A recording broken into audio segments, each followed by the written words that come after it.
शाम होने वाली थी। आसमान में काले घने बादल ऐसे छा गए थे जैसे दिन में ही रात हो गई हो।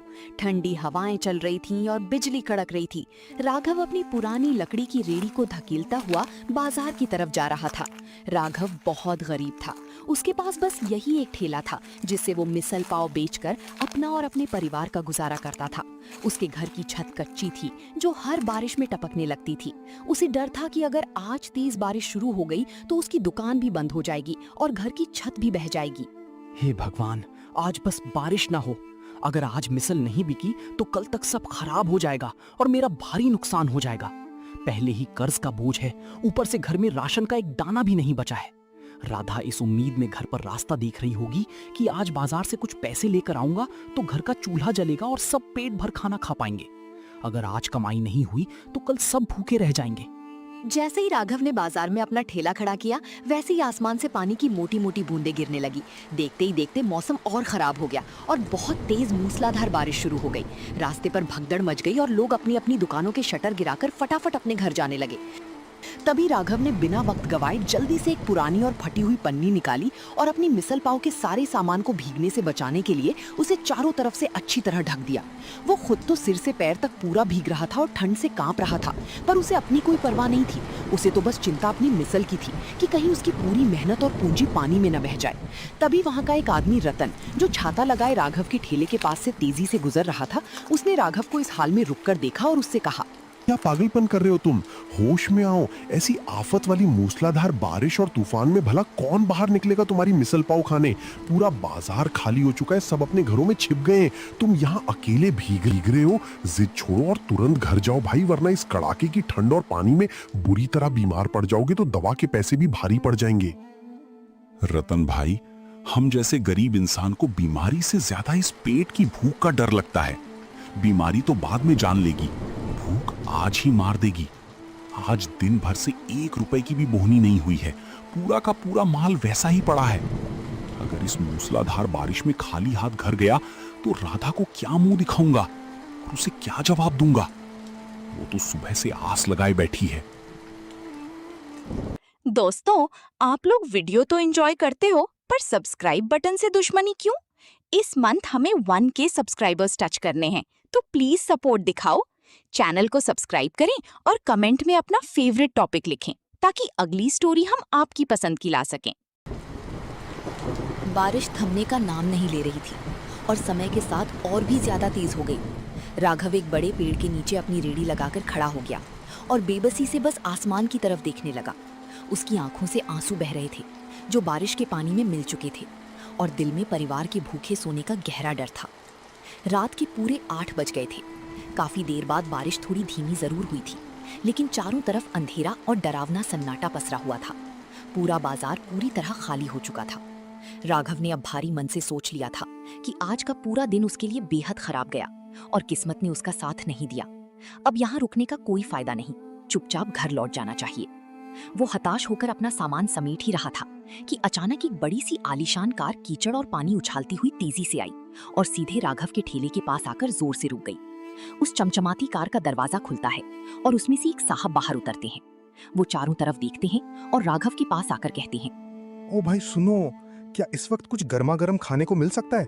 रास्ते में भारी बारिश की वजह से आगे का मुख्य रास्ता पूरी तरह बंद हो गया है। बहुत जोर की भूख लगी है। इस सुनसान रास्ते पर दूर दूर तक कोई दुकान खुली नहीं दिख रही है। अगर तुम्हारे पास कुछ तैयार हो तो प्लीज बताओ। जी साहब, भाजी तो तैयार है, बस पाव गर्म करने की देर है। आप 5 मिनट रुकिए, मैं अभी देता हूँ। अरे भाई जल्दी करो, इस ठंड में कुछ गर्मा गर्म मिल जाए तो जान में जान आए।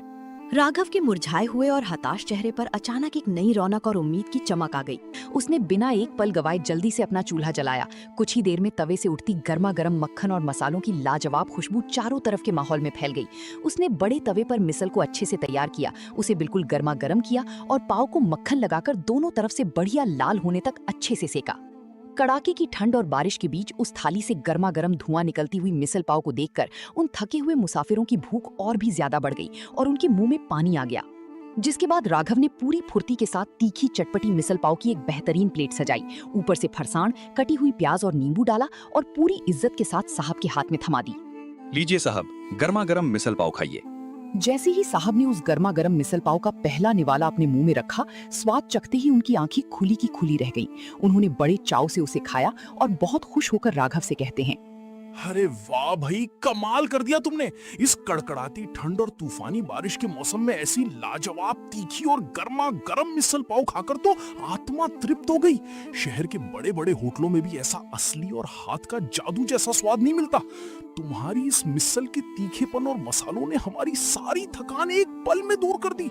सच में आज तुमने सही वक्त पर हमारी भूख मिटाकर हमें बचा लिया। सच में यार, इस बारिश में इसका स्वाद दुगना हो गया है। भाई 2 प्लेट और लगाओ। राघव की रात भर की कड़ी मेहनत और सब्र आखिरकार रंग लाई। उस भूखे परिवार ने गाड़ी में बैठकर बड़े चाव से पेट भरकर गर्मा गर्म मिसल पाव खाया। जब खाना खत्म हुआ और पैसे देने की बात आई तो साहब ने जेब से पर्स निकाला और राघव के स्वाद और उसकी ईमानदारी से बेहद खुश होकर उसके हाथ में सीधा 2000 रुपए का नोट थमा दिया। इतने सारे पैसे एक साथ देखकर राघव की आंखें फटी की फटी रह गईं, क्योंकि उसने कितनी बड़ी कमाई हो जाएगी। साहब, ये तो बहुत ज्यादा पैसे हैं, मेरी इतनी कमाई कहाँ, और इस वक्त मेरे पास आपको वापस लौटाने के लिए छुट्टे पैसे भी नहीं हैं। मैं इतने पैसे नहीं ले सकता साहब, आप कृपया मुझे कम पैसे दे दीजिए। रख लो भाई, इस मुसीबत में तुमने हमें खाना खिलाया और तुम्हारा खाना खा के हमारा दिल सच में काफी खुश हो गया है। ये उसके लिए छोटा सा इनाम है, खुश रहो। आलीशान गाड़ी वहाँ से तेजी से आगे निकल गई। तभी राघव ने उस 2000 रुपए के नोट को बड़े आदर के साथ अपने सिर से लगाया। उसकी आंखों में खुशी के आंसू आ गए और उसने हाथ जोड़कर भगवान का कोटि कोटि शुक्रिया अदा किया। इसके बाद वो फूले नहीं समा रहा था और जल्दी जल्दी अपनी रेड़ी को धकेलता हुआ अपने घर की तरफ भागा। आज उसे ऐसा महसूस हो रहा था जैसे वो दुनिया का सबसे अमीर और खुशनसीब इंसान बन गया है और उसकी सारी चिंताएं पल भर में दूर हो गई हैं। पर मासूम राघव को इस बात का जरा भी अंदाजा नहीं था कि उसी के बगल में चिकन चाप का ठेला लगाने वाला गांव का एक बेहद लालची और मतलबी आदमी राकेश अंधेरे में छिपकर ये पूरा नजारा देख रहा था। राकेश गांव के बाजार में ही अपना ठेला लगाता था, लेकिन उसका दिल बहुत छोटा और ओछा था। जब उसने अपनी आंखों से देखा कि इस मूसलाधार बारिश और सन्नाटे में राघव ने एक ही बार में पूरे 2000 रुपए का कड़क नोट कमा लिया है, तो जलन के मारे उसके पेट में पानी होने लगा और ये बात उससे हजम ही नहीं हो रही थी। वो गुस्से और ईर्ष्या में अपनी मुट्ठियां भींचते हुए मन ही मन सोचने लगा, अगर ये मामूली मिसल पाव बेचने वाला कंगाल ऐसा ही छप्पर फाड़ के पैसे कमाने लगा तो कल को ये मेरी बराबरी करने लगेगा।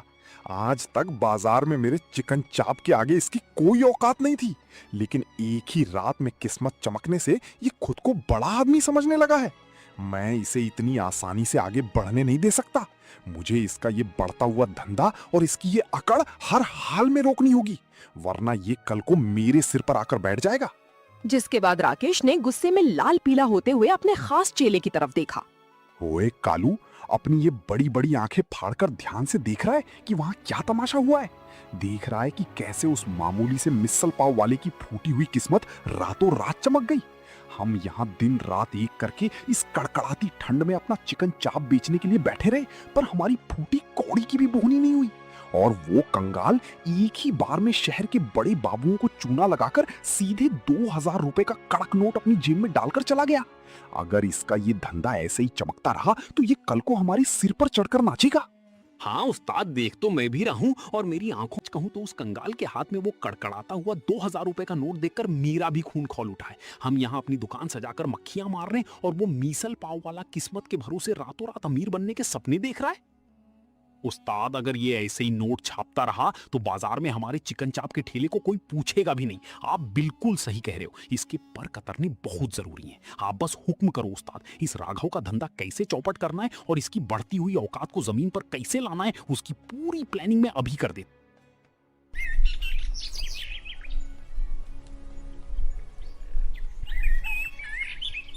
अगले दिन ठीक वैसे ही जैसे कल हुआ था, शाम ढलती आसमान में काले काले बादल छा गए और फिर से हल्की हल्की बूंदाबांदी शुरू हो गई। मौसम में अच्छी खासी ठंडक बढ़ गई थी। राघव कल की बड़ी कामयाबी से बेहद खुश और उत्साहित था, इसलिए उसने पूरी मेहनत के साथ अपनी मिसल और भाजी का सारा सामान तैयार कर रखा था और तवे को साफ करके उस पर मसाले सेट कर रहा था। तभी वहां का माहौल खराब करने के इरादे से बगल के ठेले वाला लालची राकेश अपने 2-3 गुंडे जैसे साथियों को साथ लेकर जानबूझकर राघव के ठेले के पास आ धमका। उसने आते ही बिना किसी वजह के वहां खड़े होकर जोर जोर से चिल्लाना और तमाशा खड़ा करना शुरू कर दिया ताकि राघव के आने वाले ग्राहक डरकर भाग जाएं। वो जानबूझकर गालियां बकते हुए और हुड़दंग मचाते हुए जोर से बोला, अरे चीची, पर राघव, ये कैसी सड़न और गंदी बदबू आ रही है तेरे इस घटिया ठेले से। पूरी सड़क पर खड़ा होना भारी हो गया है। तू इस मिसल और भाजी में कल की बची हुई सड़ी गली सब्जियां इस्तेमाल कर रहा है क्या रे? शर्म नहीं आती तुझे? नहीं नहीं राकेश भैया, भगवान के लिए अपने मुंह से ऐसी अक्षगुण और झूठी की बरकत के बाद तो राधा ने आज सुबह सुबह तड़के उठकर खुद अपनी देखरेख में मंडी से एकदम ताजी गोभी, मटर और सारा सामान चुन चुन कर लाकर दिया है। मैं अपनी इस रेडी को सिर्फ धंधा नहीं, अपना मंदिर मानता हूँ भैया, और यहाँ साफ सफाई का पूरा पूरा ध्यान रखता हूँ। आप खुद अपनी आंखों से देख लीजिए, यहाँ एक भी चीज बासी या सड़ी हुई नहीं है। मेरी वजह से कोई बीमार पड़ जाए, ऐसा पाप तो मैं सपने में भी नहीं सोच सकता भैया। अरे चुप कर, अपनी ये झूठी सफाई अपने पास ही रख। यहाँ सबको साफ साफ दिख रहा है कि तू इस नाले और बारिश के गंदे बदबूदार पानी का इस्तेमाल करके अपने पाँव सेक रहा है। तू हमें अंधा समझ रहा है क्या रे? ओए गांव वालों, कान खोलकर सुन लो सबके सब। अगर आज के बाद किसी ने भी इस राघव की घटिया और गंदी मिसल पाव खाई तो उसका पेट खराब होना और अस्पताल पहुंचना बिल्कुल पक्का है। राकेश की झूठी बातें सुनकर जो एकाध ग्राहक आने वाले थे वे भी ठिठक कर रुक गए। गांव में अफवाह आग की तरह फैलती है। राघव हाथ जोड़कर सफाई देता रहा, लेकिन राकेश ने वहां इतना हंगामा किया कि लोग डरकर दूर हटने लगे। राघव का दिल टूट गया। उसे समझ नहीं आ रहा था कि बिना किसी गलती के उसे ये सब क्यों झेलना पड़ रहा है। अगले 2 घंटे तक राघव खाली बैठा रहा। बारिश तेज होने लगी थी और राकेश दूर खड़ा ये सब देखकर हंस रहा था। तभी अचानक वही आलीशान गाड़ी फिर से आकर रुकी जो कल रात आई थी। गाड़ी से वही साहब बाहर निकले, लेकिन आज उनके साथ उनकी पत्नी भी थी। साहब मुस्कुराते हुए सीधे राघव के पास आते हैं और कहते हैं, नमस्ते भाई, आज हम खास तौर पर सिर्फ और सिर्फ तुम्हारी ये लाजवाब मिसल पाव और भाजी खाने के लिए शहर से इतनी दूर कर आए हैं। कल रात जब मैं यहाँ से पार्सल लेकर घर पहुंचा तो मेरी पत्नी ने जैसे ही तुम्हारी बनाई हुई भाजी चखी वो इसकी दीवानी हो गई। उन्हें इसका स्वाद इतना ज्यादा पसंद आया कि उन्होंने आज साफ कह दिया कि घर पर खाना नहीं बनेगा, आज तो हम वहीं चलेंगे। इसी चक्कर में आज इन्होंने घर पर रात का खाना ही नहीं बनाया। जल्दी से हमारे लिए 2 प्लेट बढ़िया सी भाजी और पाव तैयार कर दो भाई। साहब, आप सच कह रहे हैं ना? पर यहाँ इस पूरे बाजार में तो लोग कह रहे हैं कि कल रात मेरी भाजी खाकर आप लोगों की तबीयत बहुत बुरी तरह खराब हो गई थी। गांव भर में ये बात फैल गई है कि मैं गंदा पानी इस्तेमाल करता हूं और सड़ी हुई सब्जियां बेचता हूं। इसी डर से आज 2 घंटे से मेरा एक भी ग्राहक मेरे ठेले के पास नहीं फटका साहब। मैं तो डर गया था कि मुझसे कोई बहुत बड़ा पाप हो गया। अरे कौन फैला रहा है ये सफेद झूठ? किसने कहा ये सब? हम तो कल से और ज्यादा तरोताजा और भला चंगा महसूस कर रहे हैं। तुम्हारी भाजी का स्वाद तो इतना कमाल का था कि पेट खराब होना तो दूर, हमारा मन खुश हो गया। बल्कि तुम्हारी इसी ईमानदारी और लाजवाब स्वाद को देखकर मैंने आज सुबह अपने ऑफिस के बड़े ग्रुप में तुम्हारी दुकान की फोटो और लोकेशन भी डाल दी थी। और ये देखो, जरा पीछे मुड़कर देखो, पीछे जो एक और बड़ी गाड़ी आ रही है ना, वो सब मेरे ऑफिस के दोस्त और उनका परिवार है। मैंने ही उन्हें तुम्हारी इस बेहतरीन मिसल पाव को चखने के लिए यहाँ बुलाया है। साहब की बात सुनते ही दूर खड़े राकेश के पैरों तले जमीन खिसक गई और उसका चेहरा डर और शर्म के मारे पीला पड़ गया। देखते ही देखते वहां साहब के दोस्तों की 3-4 बड़ी बड़ी गाड़ियां और आकर रुक गईं, जिनमें से शहर के बड़े बड़े बाबू और उनका परिवार उतरने लगा। पूरे ठेले पर रौनक छा गई। राघव किया जैसे ही तवे पर ताजे मक्खन के साथ राघव के जादुई मसालों का तड़का लगा, हवा में ऐसी लाजवाब महक उठी कि पूरे बाजार में खुशबू फैल गई। वो खुशबू इतनी दमदार थी कि गांव के जो सीधे साधे लोग राकेश की झूठी बातों और अफवाहों में आ गए थे, वे भी अपनी भूख नहीं रोक पाए और वापस ठेले की तरफ खींचे चले आए। तभी गांव के एक सम्मानित और बुजुर्ग काका भीड़ को चीरते हुए राघव के ठेले पर आए। उन्होंने पहले राकेश को गुस्से से घूरा और फिर मुस्कुराते हुए राघव से बोले, राघव बेटा, हमें भगवान के लिए माफ कर देना। हम बुढ़े होकर भी इस पापी और लालची राकेश की झूठी बातों में आ गए थे और बेवजह तुम पर शक करने लगे थे। हमें भी अपने हाथ की 1 प्लेट गर्मा गर्म मिसल पाव और भाजी खिलाओ भाई। इसकी लाजवाब खुशबू ने तो हमारी सोई हुई भूख को फिर से जगा दिया है। सच तो ये है बेटा कि तुम्हारी ईमानदारी की खुशबू को ये झूठी अफवाहें कभी दबा नहीं सकती। उस रात राघव की सारी भाजी बिक गई और लालची राकेश शर्म के मारे चुपचाप वहाँ से खिसक गया। राघव ने ना सिर्फ अच्छे पैसे कमाए बल्कि अपनी ईमानदारी से राकेश की साजिश को भी नाकाम कर दिया। अब उसकी मिसल पाव गांव और शहर दोनों जगह मशहूर हो चुकी थी और हर शाम ठेले पर भारी भीड़ जुटने लगी थी। राधा भी अब घर पर उसके साथ मिलकर और भी स्वादिष्ट मसाले तैयार करने में मदद करने लगी।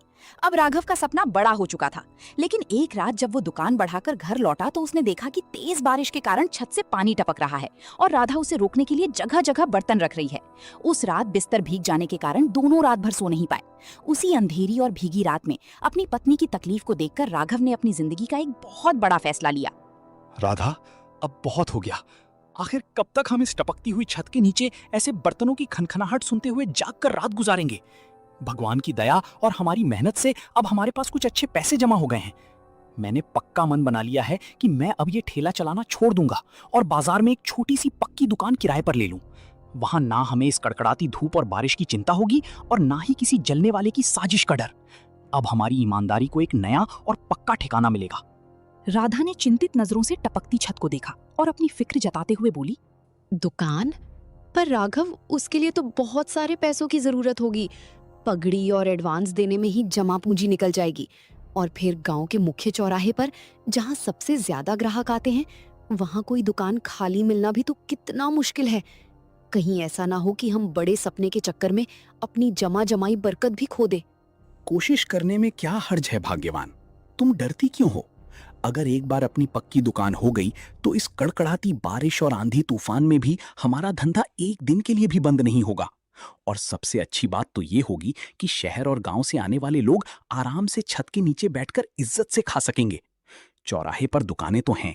मैं कल सुबह ही सबसे पहले सरपंच जी के पास जाऊंगा और उनसे इस बारे में बात करूंगा। मुझे पूरा भरोसा है कि वो हमारी मेहनत देखकर कोई ना कोई रास्ता जरूर निकाल देंगे। अगले दिन राघव सीधे सरपंच जी के घर पहुंचा। सरपंच जी ने राघव की ईमानदारी और उसकी मेहनत को अपनी आंखों से देखा था, इसलिए उन्होंने बिना किसी देरी के चौराहे के पास ही अपनी एक पुरानी दुकान उसे सही किराए पे दिलाने में पूरी मदद की। राघव ने दिन रात एक करके अपने हाथों से उस पुरानी दुकान का कोना कोना चमकाया, रंग रोगन किया और उसे एक छोटे और खूबसूरत से ढाबे का रूप दे दिया। उद्घाटन के शुभ दिन पर राघव ने बड़े दिल का परिचय देते हुए पूरे गांव को न्योता दिया। उसने सोचा कि पुरानी कड़वाहट और दुश्मनी को भूलकर वो राकेश को भी बुलाएगा, ताकि गांव में भाईचारा बना रहे और पुरानी बातें हमेशा के लिए खत्म हो जाएं। इसी नेक सोच के साथ राघव खुद चलकर राकेश की दुकान पर जाता है और बहुत ही आदर के साथ कहता है, राकेश भाई, राम राम। आज भगवान की कृपा से मेरी उस छोटी सी दुकान का उद्घाटन है। मैं अपनी जिंदगी की इस नई शुरुआत पर पुरानी हर बात को यहीं भुला देना चाहता हूँ। आप आज शाम को मेरे ढाबे पर जरूर आना भाई। अगर आप आएंगे तो मुझे सच में बहुत खुशी होगी। बड़ा आया दुकान खोलने वाला। 2 दिन क्या, शहर के 2-4 बाबू तेरी दुकान पर रुक गए, तू तो अपने आप को इस गांव का राजा समझने लगा रे। अपनी ये झूठी शराफत और न्योता अपने पास ही रख। जा, मैं नहीं आने वाला तेरी उस सड़ी हुई दुकान पर। और सुन, ये ज्यादा दिन नहीं चलने वाली तेरी दुकान, बहुत जल्द रास्ते पर ही आएगा तू। राघव उदास मन से सिर झुकाए वापस अपने ढाबे पर आ गया। उसे उम्मीद थी कि शायद राकेश सुधर गया होगा, पर उसका दिल एक बार फिर टूट गया। खैर, शाम होते ही ढाबे पर खूब रौनक छा गई। रंग बिरंगी लाइटों से सजी दुकान पर मुसाफिर, गांव के लोग और छोटे छोटे बच्चे सब बड़े चाव से गर्मा गर्म मिसल पाव का आनंद ले रहे थे। राधा भी अंदर बड़े उत्साह से प्लेटें सजाने में मदद कर रही थी। तभी अचानक कुछ ऐसा हुआ जिसकी किसी ने उम्मीद नहीं की थी। गांव के 3-4 आवारा लड़के, जिन्हें राकेश ने पैसे देकर और शराब पिलाकर सिर्फ हंगामा करने के लिए भेजा था, ढाबे के अंदर घुस आए। वे जानबूझकर जोर जोर से चिल्लाने और शोर मचाने लगे, जिससे बाकी ग्राहक सहम गए। तभी उनमें से एक लड़के ने जानबूझकर मसाले से भरी प्लेट को हाथ मारकर नीचे फर्श पर गिरा दिया। चारों तरफ भाजी बिखर गई। वो लड़का अपनी मूंछों पर ताव देते हुए और गुंडों की तरह चिल्लाकर कहता है, अरे ये कैसी सड़ी हुई भाजी बनाई है रे तूने? इसमें तो बड़े बड़े कंकड़ पत्थर भरे पड़े हैं। क्या तुम लोग गांव वालों को ऐसा गंदा खाना खिलाकर बीमार करना चाहते हो क्या? अगर किसी की तबीयत खराब हो गई तो इसका जिम्मेदार कौन होगा? अरे भाई साहब, आप ये क्या कह रहे हैं? मेरी पत्नी खुद अपने हाथों से एक एक दाना साफ करती है। हमारी भाजी में कंकड़ तो छोड़िए, धूल का एक कण भी नहीं मिल सकता। आप शांत हो जाइए, मैं आपके लिए दूसरी प्लेट ला देता हूँ। राघव ये बात सुनकर सन्न रह गया। उसे अच्छी तरह पता था कि भाजी उसने खुद अपने हाथों से साफ करके और छान कर बनाई है। उसमें कंकड़ होने का तो सवाल ही नहीं उठता। लेकिन वे लड़के तो बस बहाना ढूंढ रहे थे। वे बिना कुछ सुने गुंडागर्दी पर उतर आए। तभी बाहर जमा तमाशबीनों की भीड़ में से एक कड़क और रोबीली आवाज गूंजी। रुको, ये क्या बदतमीजी है? सबने मुड़कर देखा तो वो गांव के नए हेड कांस्टेबल रघुवीर सिंह थे, जो अपनी पत्नी के साथ सादे कपड़ों में वहां मिसल पाव खाने आए थे। उन्हें अचानक अपने सामने देखकर राकेश के भेजे हुए वे सारे आवारा लड़के डर के मारे थर-थर कांपने लगे और उनके चेहरों का रंग उड़ गया। जिसके बाद रघुवीर सिंह सीधे उन लड़कों के पास गए। उन्होंने जमीन पर गिरी कंकड़ वाली प्लेट को उठाया, उसे ध्यान से देखा और उन लड़कों की आंखों में आंखें डालकर कड़क आवाज में बोले, अच्छा, तो तुम कह रहे हो कि इस भाजी में कंकड़ पत्थर है? लाओ जरा मैं भी तो देखूं कि इसमें कहां कंकड़ है। ये कंकड़ तो ऊपर से डाले गए लगते हैं, क्योंकि इस कंकड़ पर भाजी का मसाला भी नहीं लगा है। सच सच बताओ, तुम्हें यहां हंगामा करने के लिए किसने भेजा है? वो साहब, हमारी कोई गलती नहीं है। हमें तो राकेश भैया ने बोला था कि राघव की दुकान किसी भी कीमत पर यहाँ जमने नहीं देनी है। इसके बदले उन्होंने ही हमें पैसे और शराब दी थी। हमें माफ कर दीजिए साहब। ये सुनते ही वहाँ खड़े गांव वालों के बीच कानाफूसी शुरू हो गई। लोग एक दूसरे की तरफ देखकर बड़बड़ाने लगे। अच्छा, तो ये सब राकेश की चाल थी। बेचारे राघव को बदनाम करने की साजिश रच रहा था। सबको अच्छी तरह समझ आ गया कि राघव बिल्कुल बेकसूर है और उसकी भाजी में कोई कमी नहीं थी। जिसके बाद हेड कांस्टेबल रघुवीर सिंह ने उन आवारा लड़कों को जोरदार डांट लगाई और पुलिसिया रौब दिखाते हुए उन्हें वहां से भगा दिया। लड़कों के भागते ही दुकान का माहौल थोड़ा शांत हुआ। फिर रघुवीर सिंह राघव के पास गए। राघव, डरो मत। तुम्हारी ईमानदारी ही तुम्हारी सबसे बड़ी ताकत है। आज से यहाँ तुम्हें कोई परेशान नहीं करेगा, ये मेरा वादा है तुमसे। चलो, अब पुरानी बातें छोड़ो और हमारे लिए 2 प्लेट बढ़िया सी मिसल पाव लगाओ। बहुत तेज भूख लगी है। राघव की आंखों में खुशी और भावुकता के आंसू आ गए। उसने अपनी आंखें पोंछी, भगवान को याद कर अंदर से हिम्मत जुटाई और एक नई ऊर्जा के साथ फिर से काम शुरू कर दिया। उस दिन के बाद गांव वालों का भरोसा राघव पर और भी ज्यादा बढ़ गया। सबको पता चल चुका था कि राघव न सिर्फ स्वादिष्ट खाना बनाता है, बल्कि बेहद ईमानदार भी है। अब राघव का काम दिन दुगुनी रात चौगुनी तरक्की कर रहा था। उसके ढाबे पर सुबह से शाम तक ग्राहकों का तांता लगा रहता था। दूसरी तरफ राकेश की जलन कम होने का नाम नहीं ले रही थी। अपने भेजे गुंडों की पोल खुल जाने और राघव की कामयाबी को देखकर वो अंदर ही अंदर कोयले की तरह सुलग रहा था। गुस्से में दांत पीसते हुए उसने सोचा कि अगर राघव मिसल पाव बेचकर अमीर हो सकता है तो मैं क्यों नहीं। अब मैं भी मिसल पाव का ठेला लगाऊंगा और उसके सारे ग्राहक अपनी तरफ खींच लूंगा। उसने भी अपनी दुकान के बाहर मिसल पाव का एक बड़ा सा बोर्ड लटका दिया। पूरी तैयारी करने के बाद राकेश ने अपनी मूंछों पर ताव दिया और कुटिलता से मुस्कुराते हुए अपने चेले से कहा, देख, राघव ताजी सब्जियां और महंगा मक्खन डालता है, इसलिए उसे बचत कम होती है। हम क्या करेंगे, हम मंडी से सस्ती और थोड़ी बासी सब्जियां लाएंगे और मक्खन की जगह सस्ता डालडा घी इस्तेमाल करेंगे और स्वाद के लिए उसमें तेज मिर्च मसाले डाल देंगे। किसी को कुछ पता नहीं चलेगा और हमारा मुनाफा भी दुगना होगा। राकेश ने दुकान तो शुरू कर दी, लेकिन उसका इरादा सिर्फ पैसा कमाना था। लोगों को अच्छा खाना खिलाना या सेवा करना नहीं। शुरुआत में कुछ लोग कम दाम और चटक मटक के लालच में राकेश के पास गए, लेकिन 2 ही दिन में घटिया सामान और डालडा घी का असर दिखने लगा। और तभी एक दिन गांव का एक आदमी दर्द के मारे अपना पेट पकड़कर और कराहते हुए राकेश की दुकान पर आया। उसका चेहरा पीला पड़ चुका था। उसने गुस्से और तकलीफ में चिल्लाते हुए राकेश से कहा, अरे राकेश, ये क्या जहर खिला दिया तुमने? कल रात तुम्हारी दुकान से मिसल पाव लेकर गया था, तब से मेरे पूरे घर का पेट खराब हो गया है। बच्चे दर्द के मारे तड़प रहे हैं, सुबह से डॉक्टर के यहाँ चक्कर लगाने पड़ रहे हैं और दवाइयों में हजारों रुपए फूक गए हैं। धीरे धीरे राकेश की काली करतूतों की पोल पूरे गांव के सामने खुलने लगी। जो लोग सस्ते दाम और चटक स्वाद के चक्कर में राकेश के यहाँ मिसल पाव खाने गए थे, उन सब की तबीयत एक एक करके खराब होने लगी थी। किसी को उल्टी हो रही थी तो किसी का पेट दर्द से बेहाल था। देखते ही देखते ये मामला इतना बढ़ गया कि गांव की पंचायत तक पहुंच गया। पंचायत बुलाई गई, जहां पीड़ित गांव वालों ने राकेश के खिलाफ गवाही दी। सरपंच जी ने राकेश की इस घोर लापरवाही और लोगों की सेहत से खिलवाड़ करने के लिए उस पर भारी जुर्माना लगाया और साथ ही उसकी दुकान को कुछ दिनों के लिए तुरंत बंद करने का कड़ा आदेश सुना दिया। राकेश को उसकी लालच और घटिया सोच की बहुत बड़ी सजा मिली थी। उसकी दुकान पर ताला लटक गया और पूरे इलाके में उसकी इतनी थू-थू हुई कि वो किसी को मुंह दिखाने लायक नहीं रहा। दूसरी तरफ राघव ने अपनी अटूट मेहनत, साफ नीयत और शुद्धता से न केवल गांव वालों का दिल जीता, बल्कि अब तो आसपास के गांवों और दूर-दूर के शहरों से भी लोग उसकी स्पेशल मिसल पाव का बेजोड़ स्वाद चखने के लिए खास तौर पर आने लगी थी। इतनी बड़ी कामयाबी और शोहरत मिलने के बाद भी राघव की पैर जमीन पर थी। उसका दिल आज भी उतना ही साफ और विनम्र था जितना दुकान शुरू करने के पहले दिन था।